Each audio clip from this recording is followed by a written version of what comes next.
بسم اللہ الرحمن الرحیم جزا اللہ عنا محمد صلی اللہ علیہ وسلم بما هو اہلہ۔ حدیث نمبر 1 عن عبداللہ ابن عباس رضی اللہ عنہما قال لما بعث النبي صلی اللہ علیہ وسلم معاذ بن جبل نحو اہل اليمن قال له انك تقدم على قوم من اہل الكتاب فليكن اول ما تدعوهم الى ان يوحدوا الله فاذا عرفوا ذلك فاخبرهم ان الله فرض عليهم 5 صلوات في يومهم وليلتهم۔ الحدیث رواہ البخاری۔ حدیث نمبر 1 کا جو مضمون ہے وہ یہ کہ توحید اسلام کا سب سے پہلا قدم۔ اس کا مطلب یہ ہے کہ اسلام جب اپنی شروعات کرتا ہے تو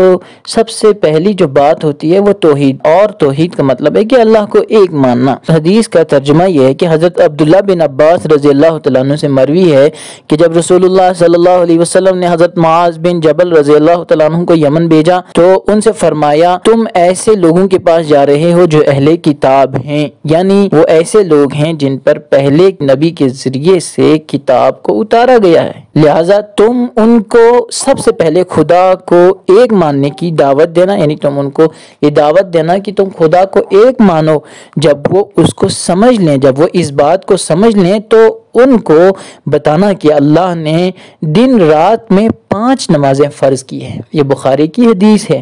حدیث نمبر 2 ہمارے سامنے ہے وعن معاذ بن جبل رضی اللہ عنہ قال قال النبی صلی اللہ علیہ وسلم یا معاذ اتدری ما حق اللہ علی العباد قال اللہ ورسولہ اعلم قال ان يعبدوه ولا يشركوا به شيئا اتدري ما حقهم عليه قال الله ورسوله اعلم قال الا يعذبهم رواہ البخاری۔ دوسری حدیث کا جو مضمون ہے وہ یہ کہ توحید ہی عذاب سے بچنے کا ذریعہ ہے۔ اس حدیث کا ترجمہ یہ ہے کہ حضرت معاذ بن جبل رضی اللہ تعالیٰ عنہ سے روایت ہے کہ اللہ کے رسول صلی اللہ علیہ وسلم نے ارشاد فرمایا معاذ کیا تم جانتے ہو اللہ کا بندوں پر کیا حق ہے؟ حضرت معاذ رضی اللہ تعالیٰ عنہ نے عرض کیا کہ اللہ اور اس کے رسول زیادہ جانتے ہیں۔ رسول اللہ صلی اللہ علیہ وسلم نے فرمایا اللہ کا حق بندوں پر یہ ہے کہ وہ لوگ اس کی عبادت کریں اور اس کے ساتھ کسی کو شریک نہ کریں۔ اس کو اس طرح سمجھ لیجئے کہ یہ اللہ کا بندوں پر حق مطلب یہ ہے کہ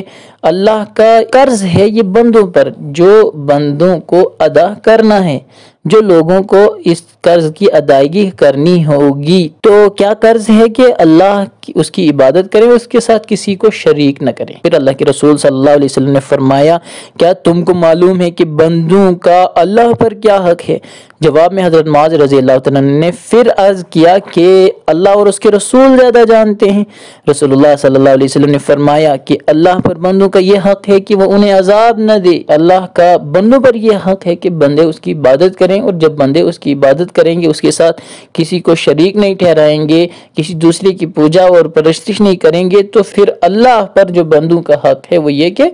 ان کو عذاب نہ دے۔ حدیث نمبر 3 ہمارے سامنے ہے وعن عبداللہ ابن عمر رضی اللہ عنہما عن النبی صلی اللہ علیہ وسلم قال مفاتيح الغیب 5 لا يعلمها الا الله لا يعلم ما تغيض الارحام الا الله ولا يعلم ما في غد الا الله ولا يعلم متى يأتي المطر واحد الا الله ولا تدري نفس بأي ارض تموت الا الله ولا يعلم متى تقوم الساعة الا الله رواہ البخاری۔ یہ بھی بخاری کی حدیث ہے، اور اس حدیث کا جو مضمون ہے وہ یہ کہ غیب کا علم صرف اللہ ہی جانتا ہے۔ غیب کا علم یہ ہے کہ جس کو ہم اپنی آنکھ سے نہیں، جو ہم سے پہلے کا علم ہو، ہماری پیدائش سے پہلے کا، ہماری موت کے بعد کا جو علم ہوگا، یا پھر جس چیز کو ہم اپنی آنکھوں سے نہیں دیکھ سکتے، جن چیز کو ہم اپنے